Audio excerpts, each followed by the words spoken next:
That's the best shot you can see. We'll leave it on your head. Doesn't get John's got him now.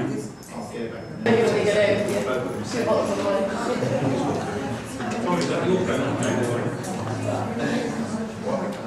That's the best shot you can see. We'll leave it on your head. Doesn't get John's got him now. I'll get back. Okay, I'm gonna.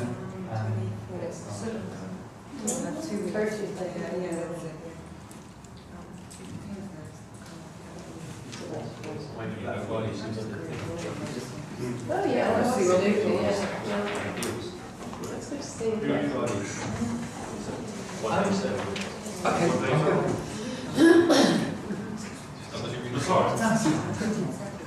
I'll get started. Thanks for coming. I know it's kind of like a weird moment of the, staying until 5 o'clock. See people in the building at that time. So this is the first of the kind of the lecture series that we're going to do sort of in the evenings. So it is either the inaugural lecture or maybe it's like the test pilot, the guinea pig one, which I'm not really sure which language of kind of which is really taking. The way I organise things for tonight is to necessarily overcomplicate things. In that I'm going to talk to you a little bit about the theories that kind of underpin my work, and then I'll show you some bits of my work that I hope will kind of in some way explain or talk to, or maybe just show you how I'm responding to some of those ideas. And I kind of came up with this idea of the indecisive moment, and I'll talk a little bit about that as well as I go on. So what I wish to present, and I'll kind of read from the paper, and I'll give you some time to interject at the end. So I'm going to present a number of arguments that challenge the received ideas of what photography and photographs are and are becoming. Underpinning much of my thinking is the increasing disappearance or mutation of what the camera is.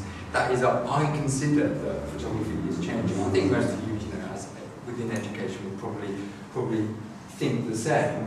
But certainly from my perspective, having come from a commercial background, working with photography, it seems to me that right now is completely different from when I first got a camera out and started to do it. So, I mean, the sense in which, in terms of the camera, the mutation of the camera, what I mean is the term camera as an object cannot really directly be connected to photographic image making in the way that it previously was. And I believe that as a term, it may no longer be relevant or even have a significant relationship. So I'm also going to consider what photographs once did and how they now do, and what they now do. And I try to relate this to my practice and how the practice is informed.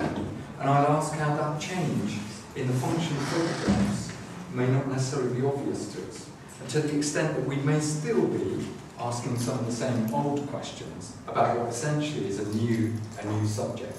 And the way I feel that this happens is much like a kind of any shift in time or a shift in fashions that you suddenly look around and you kind of think, wow, everything's changed. I didn't notice how that happened. And I think for photography, certainly from an education point of view, photography has suddenly become this different medium. And if we don't acknowledge that and recognise that, I think we're walking a little bit in space. So rather than simply trying to, can you hear me, by the way? Because I know that it can be quite, that's it. Yeah, no, I know that I've been you're told fine. I have slightly, I've been told I have a slightly masculine voice apparently, so for whatever reason. So rather than simply trying to find modified or renewed answers, I therefore suggest that we may need to formulate new questions in order to understand what photography has become. So I'm going to speak a little bit about the title of the talk, the decisive moment. So the decisive moment, as most of you will know, is the term used to define certain types of photographs. Henri Cartier-Bresson believed that the decisive moment was the split second of genius and inspiration that a photographer had to capture a specific moment. I'm quite interested in that term, genius and inspiration, because certainly from my perspective, maybe those things don't necessarily kind of relate together, or certainly they're in tension with one another.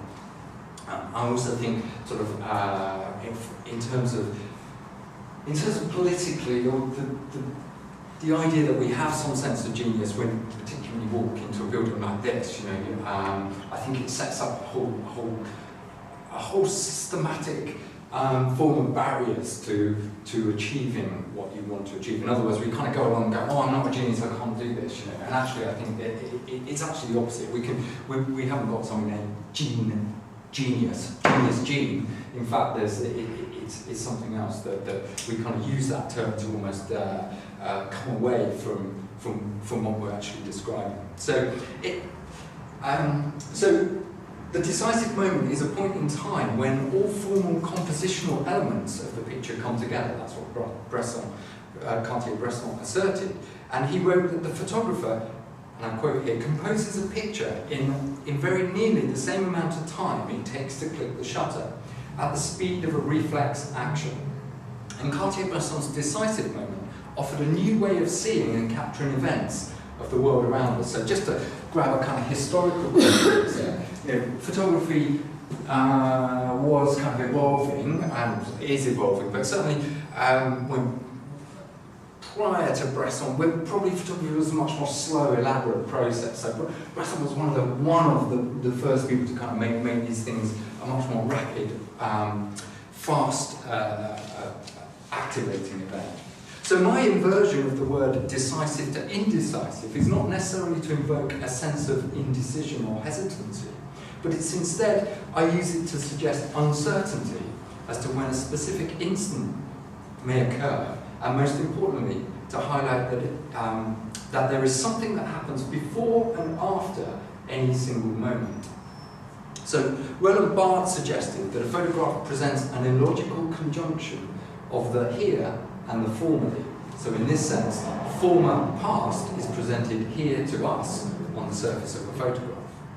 Essentially what we're saying, or what he was saying, is that we have a picture that shows us something that happened in the past, and it is there in the present. So the here and now of time, the here and now time of a photograph is of course any time, including future time, and a time when the future image will again be looked at. So time which is embedded into photography is not only the time of the past when we took the picture, but also the time when we may look at it in the future. And I'll come back to this issue around time as it applies to the work that I produce. So media theorist Lev Malevich has suggested that over the surface of the screen, digital in his sense, time is spatialized. In other words, we experience time through the screen itself. And by this he's suggesting that we may experience modernist represented time, so what we mean by that is the way that we have usually experienced time as a narrative, as a homogeneous event. So even when it is expressed as spread out and distributed. So that's going to sound a little bit complicated, so I'll try and explain it, but in movies, in cinematic form, time is invariably represented as a component of narrative structure. So if you think about something like, go to TV, like 24, the TV series, or time was kind of embedded in that whole narrative.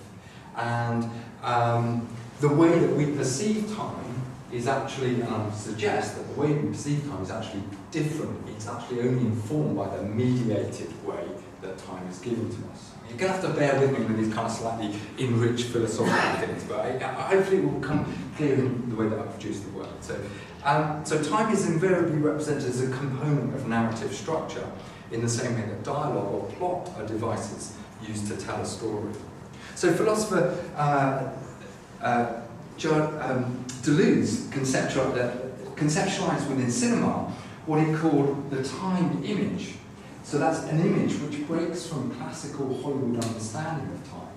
And Deleuze's specific understanding of time emerges through Henri Bergson's account of clock time, in which moments are broken up into discrete instances. And here we come back to photography, because he says, or they kind of propose this idea that we experience time as like the ticking of the clock, the successive decisive moments of photographs, the tick, tock, and the click. But for Bergson, and subsequently for Deleuze, who drew on Bergson, time is not understood like that at all. It's not seen as discrete, contained instances. And what he says is that time flows, such as the present is penetrated by both the past and the future, in the sensation of memories about the past and desire relating to the potential future. So we may experience something of time's elasticity when the day feels as though it's running slowly, like during this lecture. You're probably sitting there thinking, wow, he's gone on in ages. That is the sense in which time is not those discrete broken moments. So when we're bored, or perhaps when time passes really fast, then we have a different experience of the moment of time. And yet we're kind of formed, our perception of time is organised in a different way. So Bergson suggested that reality is characterised by different experiences of time that take place in the mind. So time should not therefore be understood as a fixed, stable phenomena, but a personal, variable, reflexive experience. And images, more specifically in keeping with the emphasis of my talk, photographs, are ways of slicing through time. So with the development of photography in the 19th and 20th century, perception of the world became dominated by instant and privileged views. I've got a quote here from Bergson, who summarises the photographic instant. So he says, instead of attaching ourselves to the inner becoming of things, we place ourselves outside of them in order to recompose their becoming artificially. I won't carry on with the rest of that, but I'll leave it up there for you to read. So,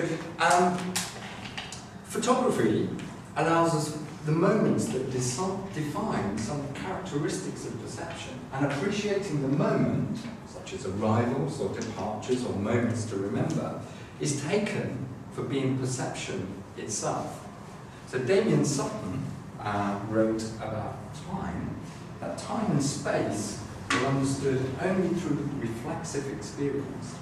So to appreciate the now in which we live. Now, Bergson suggested that reality is constructed and goes on through the invisible realm of durée. However, our minds fragment this experience in order to make it feel more manageable. So in other words, we can't really experience this kind of elasticated time.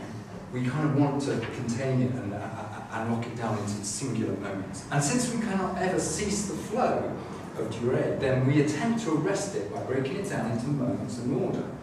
And our perception is therefore at odds with how Bergson suggested that reality is. So I propose that today, I'm going to show you some work now, as we cut or slice through time with our photographic images, we not only create photographic moments in which time is interrupted and experienced in a fragmentary way, but also through the multiple instances of photographic mediums, we're not only situated with media, but also in media. So this is a piece of work that I did with a researcher down in Falmouth, and she's a performance artist. And what I've actually produced here came out of a set of kind of issues that the project itself brought about. So she asked me to go and video her enacting her performance. So what she does, and this is her in the kind of the red and the black there, is she essentially lays out a large sheet of white paper, puts some charcoal down, and then swirls around on it, sort of moves her body around and creates these circles. And I videoed, she asked me to go and video the work, to document the work, which I did. And when I showed her the video, she decided that she felt too vulnerable in the video. She felt like I will show you a small clip of the video, but she has asked that it's not something I can put on the web or that I kind of share widely. So because of that, sort of like having, and here we come back to the pragmatism of producing work, and you'll all get there. So I turn up with all my cameras, all my lights, got the studio, we spend the whole day doing it. I produce what I think is a really powerful video, and then the client says, no, I don't want you to use that. And I'm like, what? You know, what can I do with that work? So what I then did was I took the video and I took a frame every I think it was every minute, or it may have been every 3 minutes of the video, and I took an image from Premiere, so I just essentially went through, shuffled the frame on, took an image, created multiple images, and then created a single piece of work. So obviously this is sort of a much larger piece. So this is all the multiple instances, the frames, and if I could just remind you where you nodded off through the Bergson and Deleuze stuff, that this is the multiple instances of time represented on a single sheet. Now, I actually then went on to develop some further things. So that's to remind me to put the video on. Okay, so what I'll do is I'll just show you, I will quickly show you the video that I produced with Katrina. So not only performing, as in performing for an audience, but doing the performing of it, or the drawing as a performance. And the still image, but there was still something more that I wanted to find. So what I did was I wanted to create something from that was beyond, that kind of more represented the work that she produced. So, and also because with the video I created the music and I'd done everything on that. So it was like a big investment in that piece. So I then took I was quite interested by the sound of the charcoal and the kind of the noise that she made as she kind of moved around the paper. So I took the soundtrack of her moving around the paper, and I programmed a small piece of computer programming to create a circle based on the response to the audio. And what I did is I created this program, and what it does is it creates a random circle with a random colour based on the sound that comes from the audio of the video. Now, every time you run the program, it creates a different piece, and then what I do is I export all the circles, so I have a nice big Damien circle-based thing. But I'll just show you when I'm talking it through the kind of. So this is just a video of it rather than the actual piece. So again, I start playing the music as well. So this, so what you get is the soundtrack of her moving, and then I took all the colour palette from the images that I had there. So you can see the reds of her top and the black and the white. And each of these, every time it moves, every time there's a sound, it's kind of creating, it's not responding to the music, it's only creating the track from her movement around the page. And so every time there's like a larger noise, you'll get like a spike in the circle. And eventually what I did was I kept running this program and created these multiple circles which were all different. And then I put them all together as one big. Other response to that, when the project goes bad, you have to find another way to make the project good. So I won't run this through, but I'll just, in the end, it starts to look something like that. It gets to this really massive, as it builds up.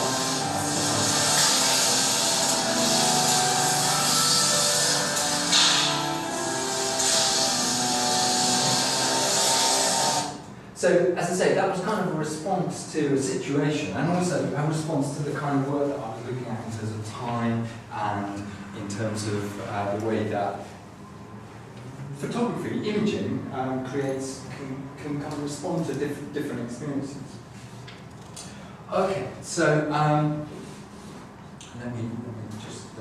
So fundamentally, I wish to argue that photography is becoming less momentary or instantaneous. And that's not to suggest that we're not taking those quick, grab, spontaneous images. We are, and we know, and we're taking lots of them. But what I'm suggesting is that our indecisive moments usually result in a prolonging of realization about our sense of time, an elongation of the temporal.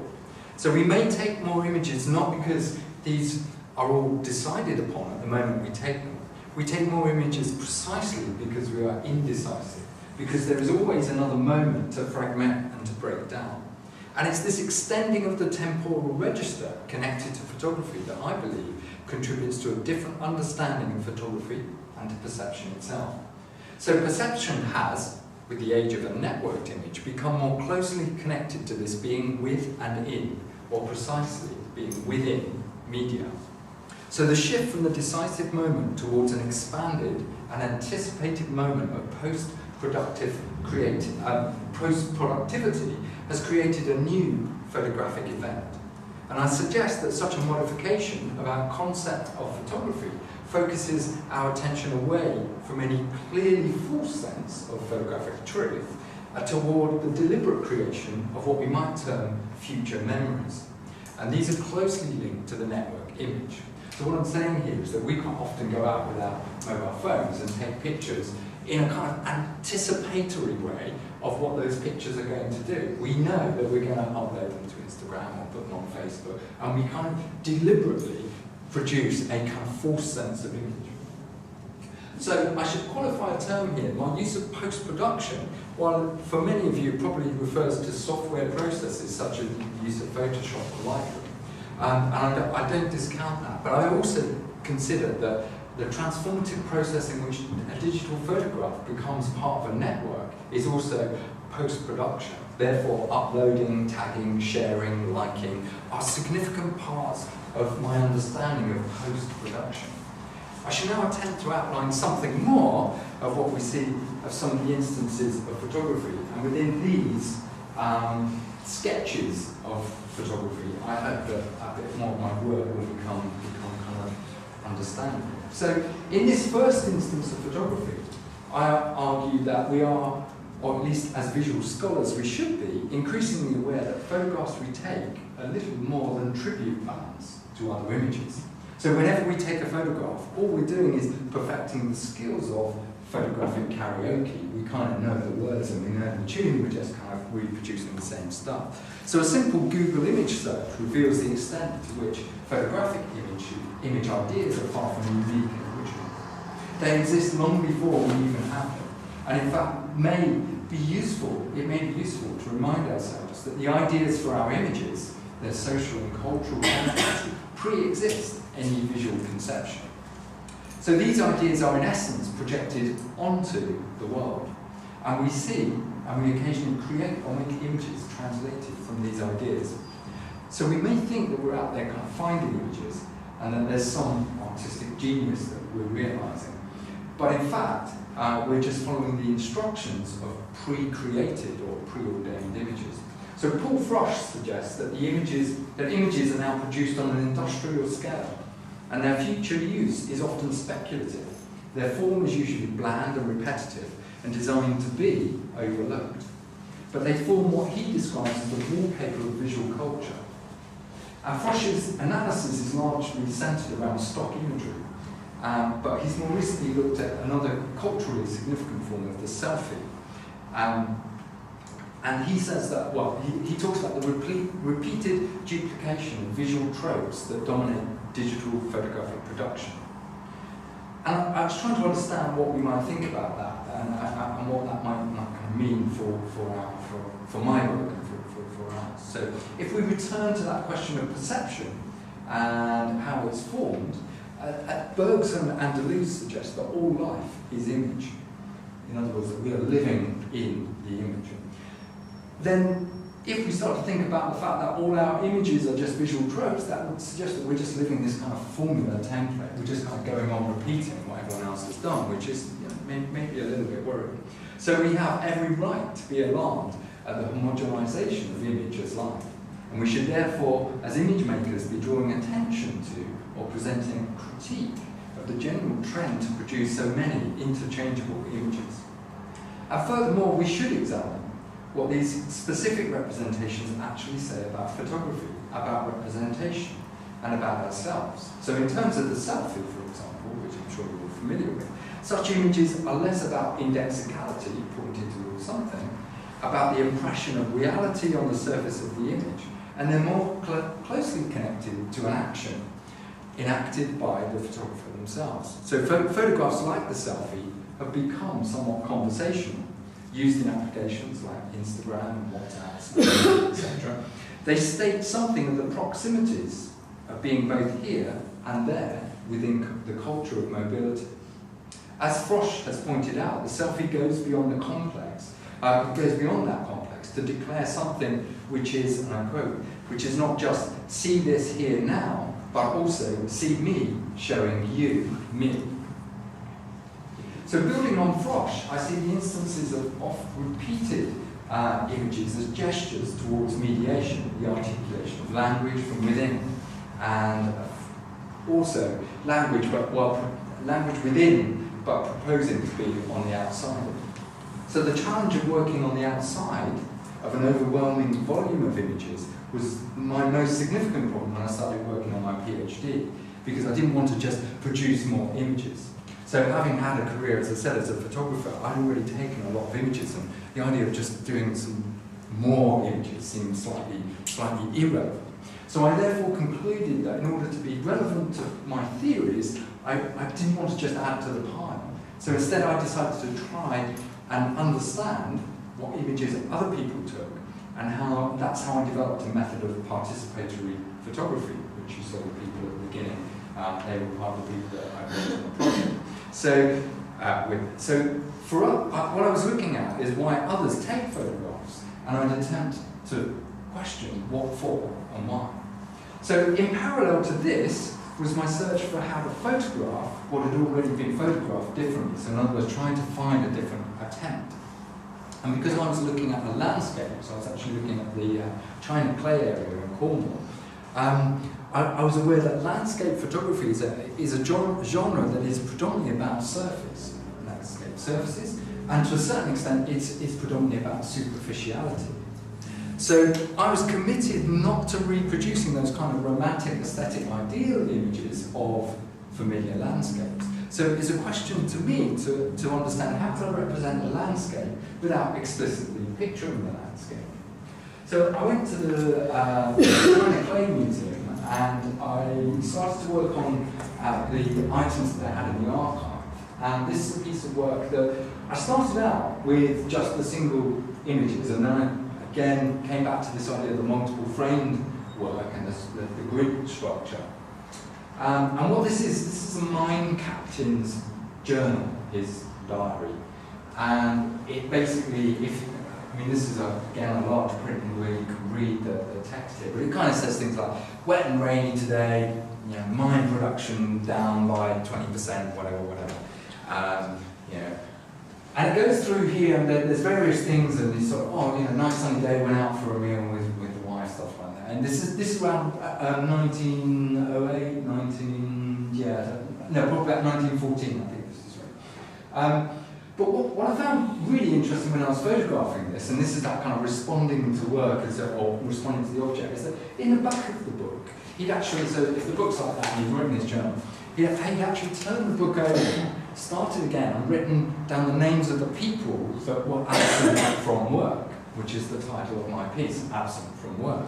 So this journal was not only a kind of a dialogue with the landscape and with the environment and with the place, but it was also a little bit of a kind of a cataloguing of the people, and also perhaps a sort of quite restrictive document in terms of what was going to happen to these people. When there was one guy who got hit by one of the trucks that came down from the Sky team, and it said, that this person was kind of absent from work for 3 weeks, and we don't know whether he's coming back. So I was kind of fascinated by the duality of that document. And this was the work. I created this, and I was kind of quite happy with it, but I always felt there needed to be something else. And because I work a lot across media, so working with video as well, and working with participatory work, I decided to kind of extend this project last year into something a little bit grander. So what I did was I got some, because this was a journalised diary, so this is my concept for the work. So the work doesn't exist in this form. I was quite interested in the idea of how do you map out work even when you haven't worked in a gallery space. So what you see here is the components of the entire piece. So you have a large print on this side. You have an enlarged part of the text that you can read here. And then the gallery space will be divided, and on this side is a text which explains, but doesn't explicitly explain, it just kind of sets a context for the elements. And then here, I got some of my participants to read out the journal of their day. And I'll just play you a very short clip of that. So you imagine, what I was trying to set up here is that if you came to see this work, you would kind of see the still image, which is the journal of 1914 or whenever it was, of the mine captain. But then you would hear this contemporary account of life in the 21st century. Every Tuesday, I volunteer at the local primary school and listen to 4- and 5-year-old boys and girls read. I'm also making sure parts of the next day's work are ordered. 5 a.m. Heard Spencer and Ian go to work, went back to sleep. Saturday. Wake up, 9 o'clock-ish. And after a page, she became pensive, and I asked what the matter was. Tuesday, woke up to Daddy. This is assuming that none of the technicians are phoning sick or are late at this point. Feeling better, got up for work, good start to the day. Noticed the lights weren't working on the garden in the lounge. Raining. Horrid. 10:15 a.m. A colleague comes to ask whether the flashy new MFD will do anything as simple as plain photocopying. And I asked how Mummy was. Oh, she's fine, because she doesn't work, just stays home and makes cakes and things. Woke up, went downstairs, tidied the kitchen, waited for Poppy to wake up, took fresh of my daily medications. 12 o'clock, Cheska and I went to Mum's for coffee. Francesca stayed to help Mum decorate her tree. I collected all my dirties and throw them down the stairs. Packed some hoodies the boys had outgrown into a bag to give to my nephew. Put the washing to dry, put another load on. Daddy is very tired, because he works very hard. Got the blink of an eye, it's 5:30 and I find myself cashing up until... Dramatic facial expressions accompany every word. Of course it does, but it's so complicated it requires 2 members of staff to work out how to do it.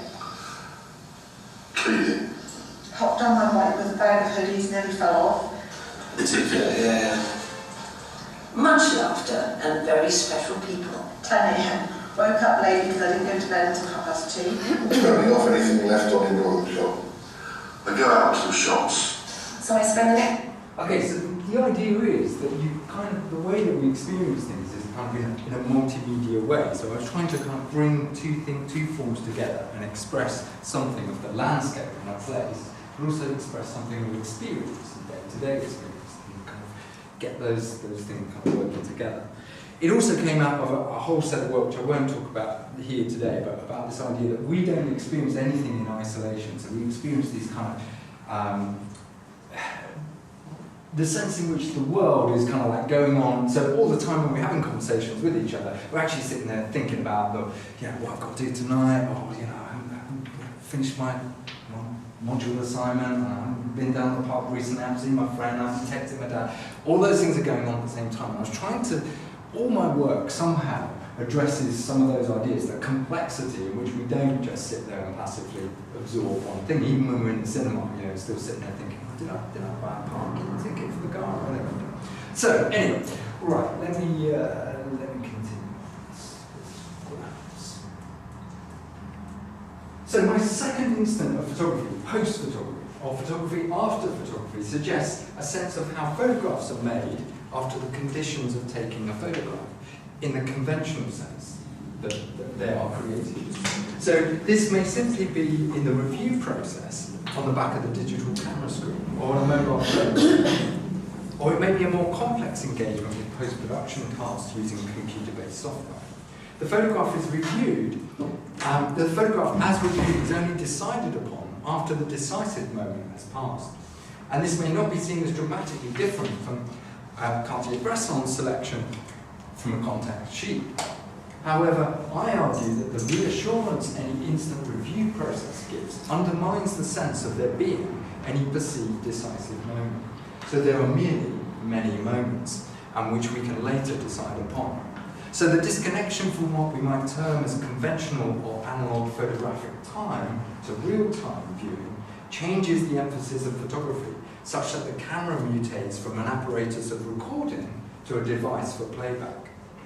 So beyond the review of images on the recording device, we're now presented with a choice of how what we have taken will be materialized. And in the past, the chemical process of negative to print or film to slideshow was predetermined. While there was opportunities to manipulate, modify or improve our photographs, it was most usually a procedure reserved for professionals. Even then, beyond the print stage, there were few options for the destination of photographs. The photographic album is probably the most obvious one, but clearly the gallery and other spaces also. So today we have an expanded post-production process, one which is more readily accessible to anyone with a reasonable home computer or even a mobile device. So clearly, the destination of photographs may be the internet or our TV screens, or, as I stated earlier, in the form of utterances across mobile application conversations. So critical in this second instance is the hybrid nature of the digital image. It can be used multiple times, and it can be incorporated into other mediums, such as video or with other images. And this allows us to create images which work for us. So in this sense, we begin to create images with a view to knowing, or at least hoping, what responses they may achieve. This comes back to our Instagram wanting to get likes, or wanting to get people looking or sharing our images on Facebook or social media. So photography is, in a sense, an agent, or as Gomez, Cross and Meyer have stated, it's a socio-technical network containing multiple agents that grow daily. And they go on to assert that the iPhone, or any smart media device, is significant since it enrolls different actors. So an actor is someone who kind of enforces or something that makes something happen. So professional or amateur photographers, media, software companies, social networks, general users, all those people are kind of involved and engaged in the same thing. So added to which, mobility and connectivity are which are the cornerstones of mobile phones and their cameras, become part of the language of photography. So my own engagement with post-photographic instance could be expressed in this work, which I have entitled Ritornello. And that means the little return in music. So it's where you would have a piece of music that would kind of go on and then come back and replay itself. And the idea was that every time you kind of hear a phrase or a piece, and once it's repeated, we kind of have a different relationship to it, a different response. So if you imagine the chorus of the song, and the first time you hear it, it's just part of the melody. Then when the chorus comes up again, it becomes remembered from that point, and it changes, it mutates into something else. So I started to apply that concept to photographs, and what I did was I took some photographs that I had taken, and I tried to reapply them. So essentially they are the same image, but just shifted slightly along. So this is that kind of, that revisit of the same place. And again, this was me trying to, this is quite an early piece of work, but I was just trying to understand how I could possibly make the landscape different through photography, or my experience of the landscape different. And I also remembered here, and this is coming out of the psychoanalysis, I think, I remember as a kid having these cards that had infinite joining ability. I think they were dinosaurs, but essentially you could lay them out in any order and they would always link up. So I kind of had that idea as well, that we were kind of creating this other landscape from a single image, separating them out. And this is all done in post-production, so it's not no grand mystery behind how I did it here. But when I presented this work, a lot of people thought I was presenting stereoscopic images. And that was another thing that kind of occurred to me when I used to have one of those Viewmaster things, which had a little disc and you kind of went like that home up to the light. You saw this different 3D space. And I'll come back to that in a minute, because I translated this work into some video pieces. But essentially, yeah, this kind of work evolves around the idea of the relationship between the single image, but actually the return at a different view. And I was just trying to kind of articulate the multiple spaces of that landscape.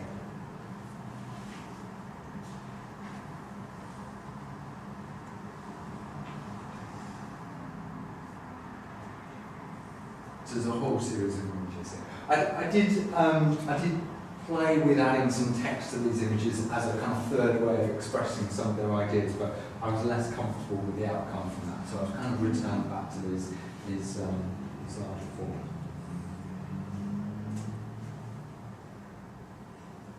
So this area, this is all the China clay area which my research has been kind of exploring for the last 4 years. Okay, so on to the third instance. Yeah, okay, there's a quote. Yeah, and I was watching this the other day with my children. Casino Royale, James Bond, and M says, it's not what we do, it's what we're photographed doing that matters. And I kind of thought that was a really interesting point. We can kind of do anything. If people see us, it suddenly has a different meaning, a different kind of response. It also reminds me of that the story of the guy on the island. I may have told you this. I'm not sure I've told you the third years, but the guy on the island, and he's stuck on the island with. Let's use some stereotypical attractive one. He's stuck on the island with Keira Knightley.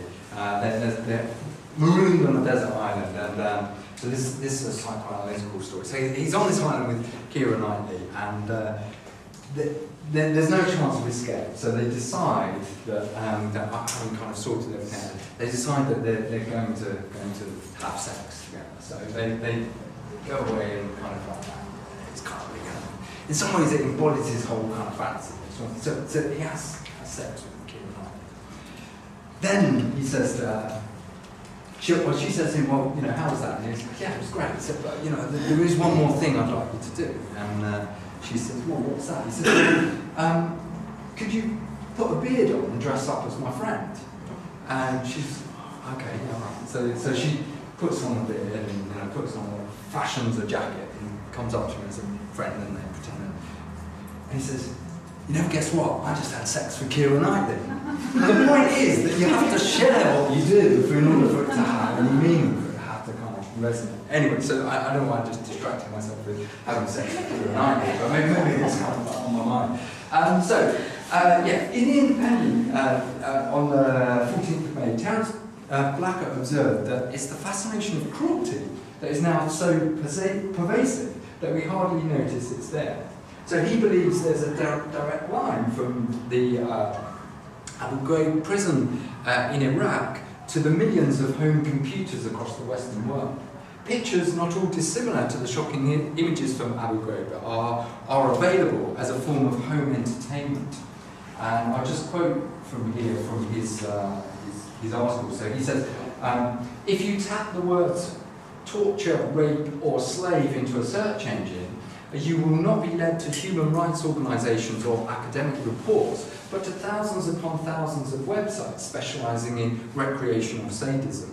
All this is mind-bogglingly profitable because it taps into the age's most compelling vices and weaknesses: cruelty, voyeurism and boredom. And the problem is consumers are never satisfied by what they're offered. So the third instance of photography, I argue, this is me now, back to you, is photography as event. So the photograph is something that exceeds the normal image making that we recognise. However, I wish to extend that further by suggesting that it is because of the ubiquitous nature of photography that this excess of photography has become normalised. So somehow we experience it and we just think it's just okay to watch a highly produced video of ISIS people chopping someone's head off. And now, in the visual worlds we inhabit, it's difficult to discern whether what we're seeing is some sort of fantasy or some form of hyper-reality, a reality staged for, or to be in some way excessive. So it's as though the exterior, media-saturated world of images increasingly resembles our inner space of subjective fantasy turned inside out. In other words, the kinds of things we think about are suddenly actually already out there. Rather scary. So D.W. Winnicott, a psychoanalyst, suggested that the transitional object was something that represented the passage of children into a differentiated world. So a world in which they become aware that they're separated from the body of their mother. So Winnicott also noted that the location of cultural experience could be found, like the transitional object, in what he describes as the intermediate zone, somewhere between a shared external reality and a personal inner psychical reality. So the intermediate zone is the place where photographic images operate, and it might be argued that they too act as transitional objects, easing us into or persuading us about a differentiated world that is outside of us, and yet occupying a space that's situated both externally and internally. So perception then is impregnated with reality, fantasy, and memory. I'm just going to play you another video here. This is my attempt at Google Street View. So what I did was I attached a GoPro camera to my car, to the roof of the car. And then I drove very slowly, much to the annoyance of the local residents around there. And this is the China Clay area. So again, I am sort of knowingly referencing some of these things that we experience at Google Street. So I'll talk over this while it's playing, just so we can move on. So so essentially, what you're hearing there, is turn it down a little bit, right? Okay. So this landscape is known locally as the Cornish Alps, and what you're hearing the sound of is me travelling down in a ski lift in the French Alps. This is the sound of the lift as it goes over the pylons that hold it. But what you're seeing is me driving along in my car doing a kind of Google Street View thing with some text from Jean-Luc Godard's film, which is, I can't remember the name of it now, but it will come back to me.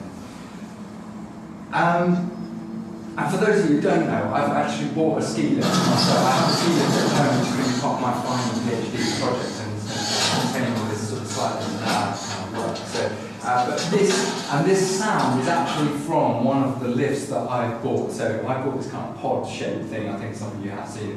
And this is me sitting in it 2 years ago in France with my mobile phone, kind of trying to just recording the sound of us coming down in there. So just playing with the ideas of. If we come back to that thing of the fantasy image, what I'm trying to do is construct an image from multiple experiences. So that's that thing that I was doing with Absolute Work. I'm trying to make you think about a different space. So here we have the Cornish Alps, and nothing like the French Alps, of course. And probably most of the people in Cornwall haven't even been, or most of the people in that area have been in the French Alps. And there am I sort of trying to replicate these things.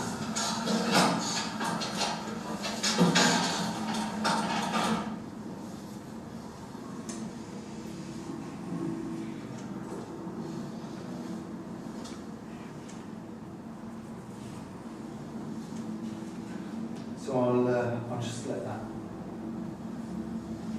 finish there, and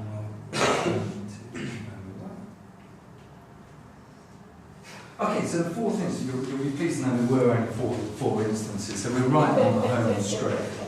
So, having come through a decidedly linguistic, semiotic account of photography in my own education, so here's a bit of my personal backstory, I do at times find myself quite bewildered by the sense in which, at that time during the 80s, I didn't examine some of the uncertainties that I had about some of the things I was being taught. In other words, although I kind of embraced the whole kind of theoretical thing, I was also sort of slightly unsure that I kind of really understood it, or that I really thought it was kind of fulfilling some of the experiences that I had with images.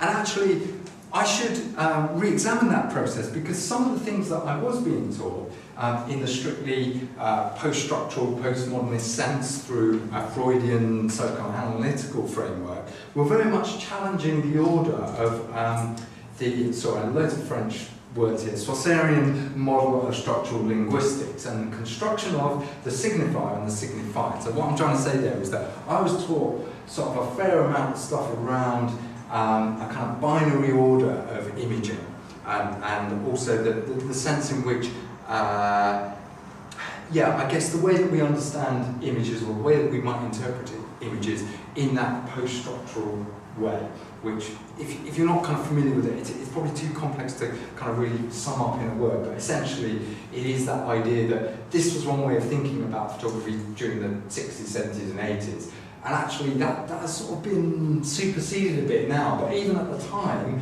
they were kind of setting out the stall for superseding itself, if you see what I mean. So it is with some relief and also with a degree of anxiousness in my own mind that I've come now to understand and embrace some new ideas associated with what we might term non-representational theories. So in other words, theories that the photograph isn't a representational surface of something, but it actually has other properties, significantly affect. So in other words, we respond to it not just as an image, but actually as a kind of form of encounter. So when we look at a picture of someone we love, it's not just that we're kind of trying to understand it in the sense of its form or its content, but actually we're having some sort of emotional response to it, and we're like, it's triggering a whole set of memories and things like that. And it then changes who we are and how we're orientated towards it. So, Foucault, French philosopher, wrote that the relation of language to painting is an infinite one. Words are not imperfect, he said, they are inadequate. And so it is in vain that we attempt to express what we see, or that we try to show what we are saying through images and metaphors. Rather, what it is that we see can never reside in what we say. The difficulty in explaining what it was like, you know, when you go home tonight, what was that? Well, I can't really explain it, you know, that kind of response. So, a term, the figural, is best described as a way in which we simultaneously speak and we see, and both are contained as a strata in which one deforms or transforms the other, and it's a way of describing both the visible and expressible. So this is going to get a bit tricky now, so we're just going to have to bear with me for just a few more paragraphs. So discursive space is segmented into the segments of visible and expressible. So like layers in the earth, what we say and what we see, each are interlinked and define each other through periods of time. So back to Deleuze, he suggested that there are three fundamental ways to organise archaeological space in order to examine the relations within it and across it. So what he's trying to do is understand how structure actually is structured, if you like. So he says that archaeological space, and I'm applying this back into kind of discourse and culture, is organised in terms of the correlative, the complementary and the collateral. So correlative space defines the terms of association between what can be said and what can be seen. And what I mean by that is, again, drawing on Foucault, he enlightens that sort of analysis through a piece of work that he did called The Birth of the Clinic. And he expresses the association between, and I quote here, the relation of situation and attitude to what is speaking and what is spoken about.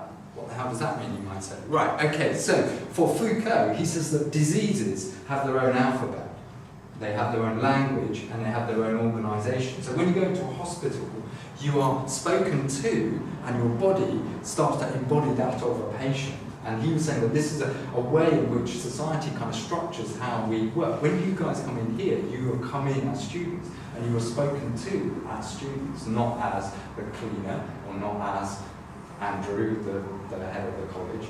You get spoken to in a particular way, and your life gets organised in a particular way through the discourse of the institution. And so, with the space of medicalisation, Foucault argued, the body changes what it is and how it is seen and examined and interpreted. It requires instruments, technologies and language to document and classify it. Okay, so that's the correlative space. Complementary space is the relation between discursive and non-discursive.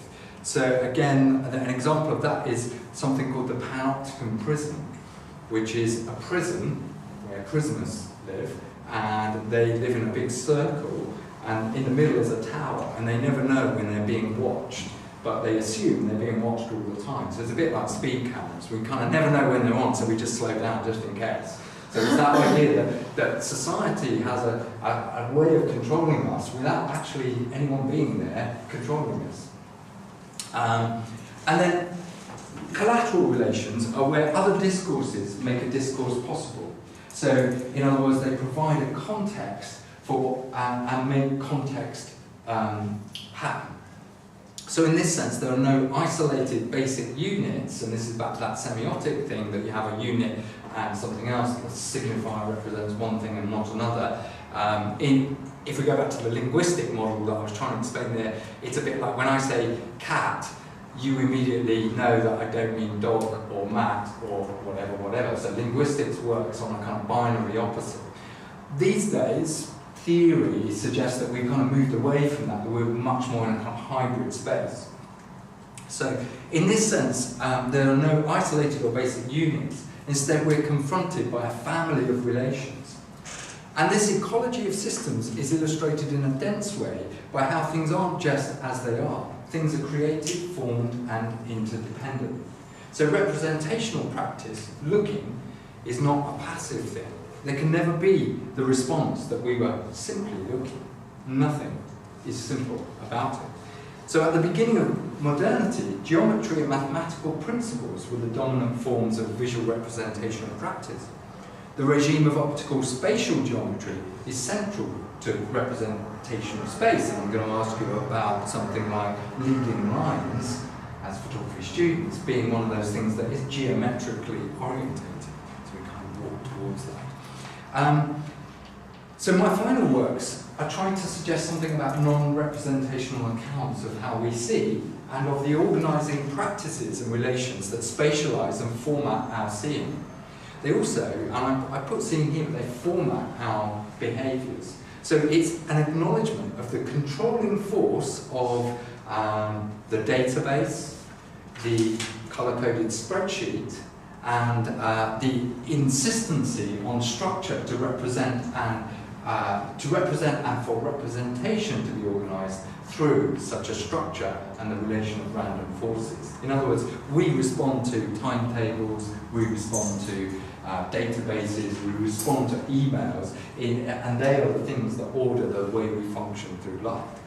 So it's also in the virtual world of cameraless image making or reforming of the image from other images that I've come to be interested. Now I know some of you have seen this, but this is my work I did over the summer. So this is basically a web page. What it does is I wrote the program so that it will take, this is just a still shot, you can log on and find it, and I know I have gone through this with many of you. So essentially, these are the Instagram photographs tagged with China clay. These are the colour palettes of all those Instagram photographs. These are the comments and tags of all the Instagram photographs that are over there.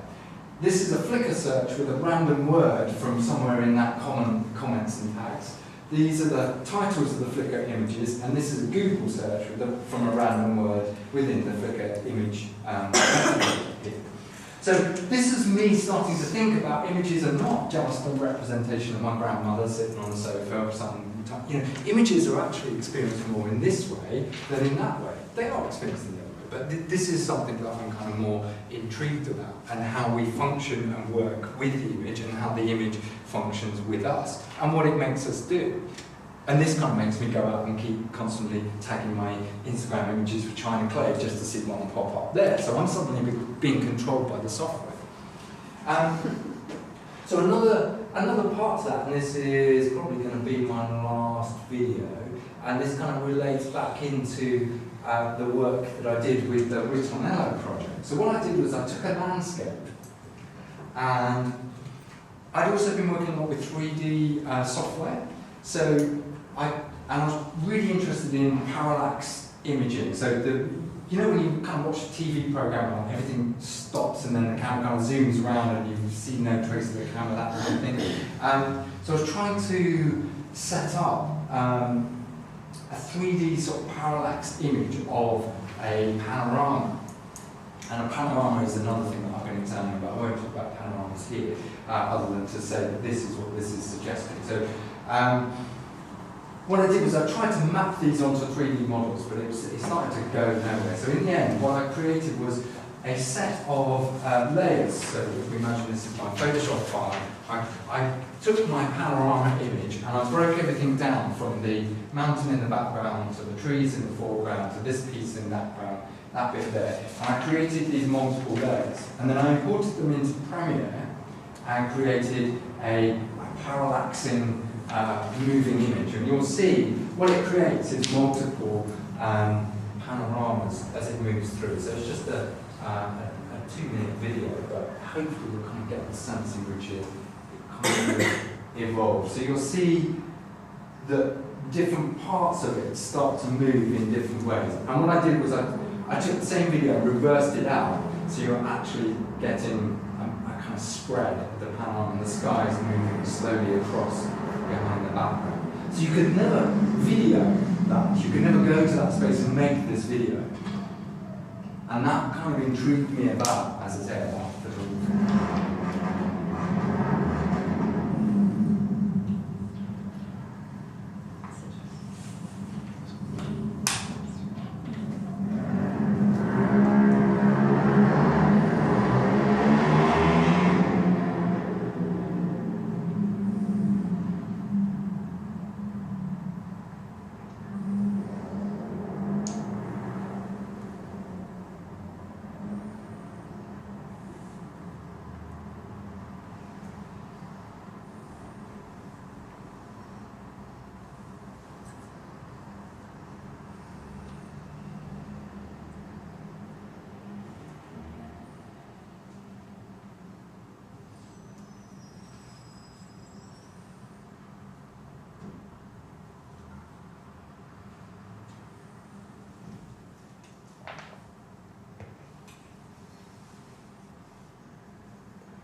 So I'll just so the camera is no longer a part of what we understand to be photography, and perhaps even photographs are no longer a part of what we understand to be photography. The apparatus of photography is multiple and shifting, and the kinds of questions that we need to ask about this undecided object includes ones about how photographs gesture to us. How it's not us who bring meaning to photographs, but examining the ways in which we are brought into being by the field of representation. So we may ask, where are we when we look at photographs? Or perhaps, where will we be? Or where have we been when we look? So we may question why we need to show ourselves to ourselves, and how when we look at what we see, are we inevitably always in a state of uncertainty and undecisiveness? And how looking can be a dissatisfying experience. And I shall end now with a quote from Lacan, in which he states, I quote, "When in love, I solicit a look. What is profoundly unsatisfying and always missing is that you never look at me from the place from which I see you." Thank you.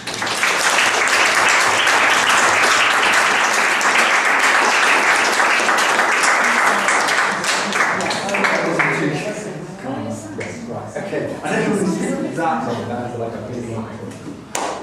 I'm happy to answer any questions, or you can just disappear. I'm sure it's. So you were in the French Alps, and instead of skiing, you were traveling up and down skiing. We have to go up and down here just to ski. Just So, yeah. I was just kind of work and play. They kind of work together, as David Bates said. Don't let work interfere with your life.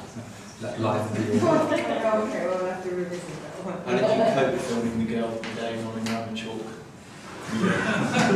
Being a professional. Yeah. Being a professional, you see that all my commercial instincts just came up. It's the climb, It's the kind of intriguing. But it kind of proves the point that she was saying about how she felt vulnerable with how we saw the video. Yeah. If she was to be here, She obviously didn't think it looked. Yeah.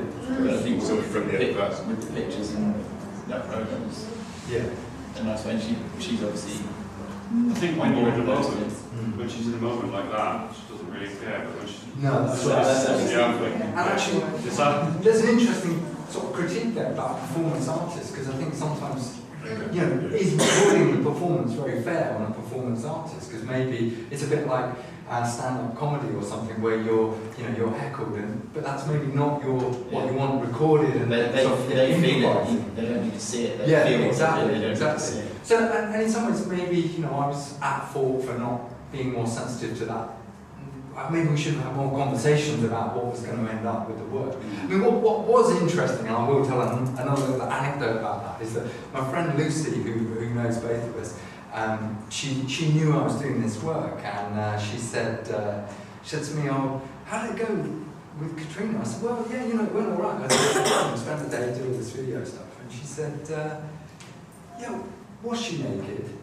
And I said, "No, but yeah, she normally does this performance naked, but she obviously, to preserve my blushes and my innocence, chooses to wear clothes."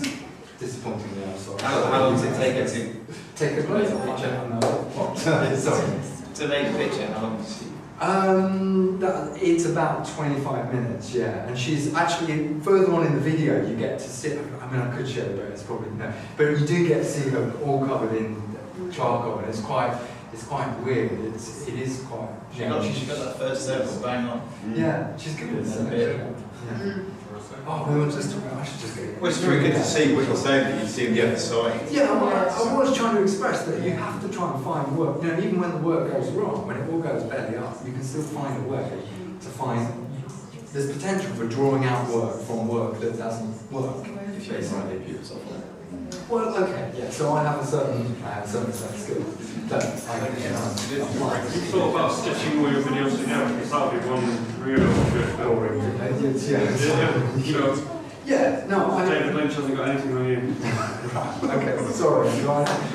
I have, and this is part of the problem. I have loads of video. I have loads of footage of those participants talking about photography, and I would have bored you with another one of those. But yeah, and I'm trying to work out what to do with it, and that's my point. You know, what do you do with this medium? But it's always in flux. It's all that my project's there. You've seen. Those are things that I started a long time ago, and they've kind of evolved into different things. Like Absent from Work One started out as just a single piece, and now it's become a bigger piece, whether it ever materialises into something or not, you know, something substantive. I think some of that music would be fitting on that last video. I'm tempted to use my catchphrase, but I won't. Go on.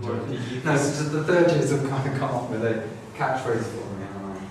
No, it doesn't matter. Go on, spill the beans. Did you think about to bring the performance artist portrait forward to like using those 3 minutes you said take a picture of every 3 minutes? Yeah. Those pictures to bring further to like sort of like flip book version of it?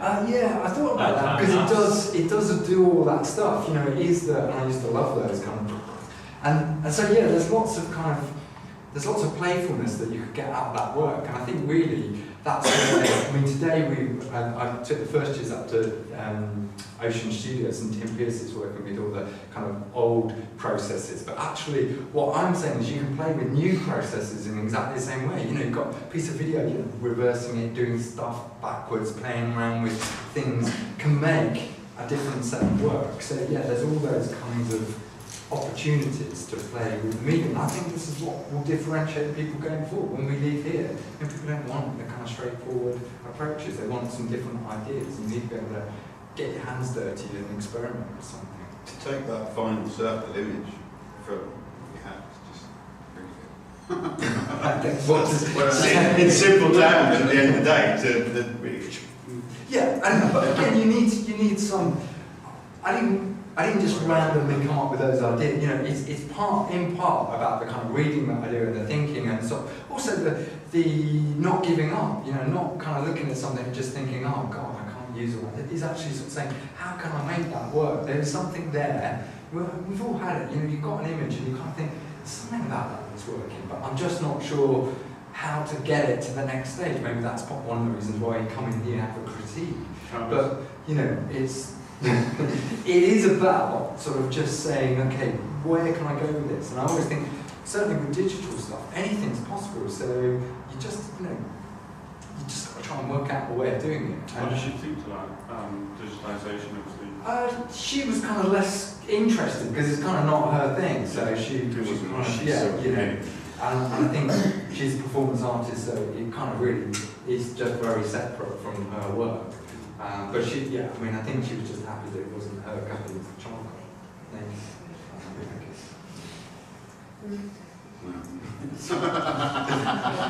You're picturing it now, aren't you? Yeah, totally. So we've got to see. I think we'd have had Any other thoughts? Yeah, why did you put those ski boots? Did you break it? Sorry? You said you bought the ski boots. Yeah. Was that because you were trying to get them to break it? No. I thought your gearbox fell out your car. It does sound like no.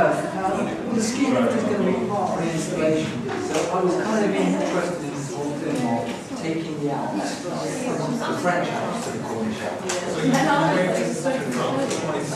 I found it on the internet, but it did take me over a year. They're very hard to find. Not yet. I've written a book, so I'm very close. So you take some sort of break max. Yeah, at the moment, is the draft is with my supervisor, so they need to read it. Do you have a restraining order yet? No, not yet. How many times have you been there? Oh, too many weekends. Yeah. Okay, well, really, sincerely, thank you for coming, actually. I quite enjoyed this. You're welcome. So me and Rhonda are thinking, how are we going to follow that one? With more entertainment value.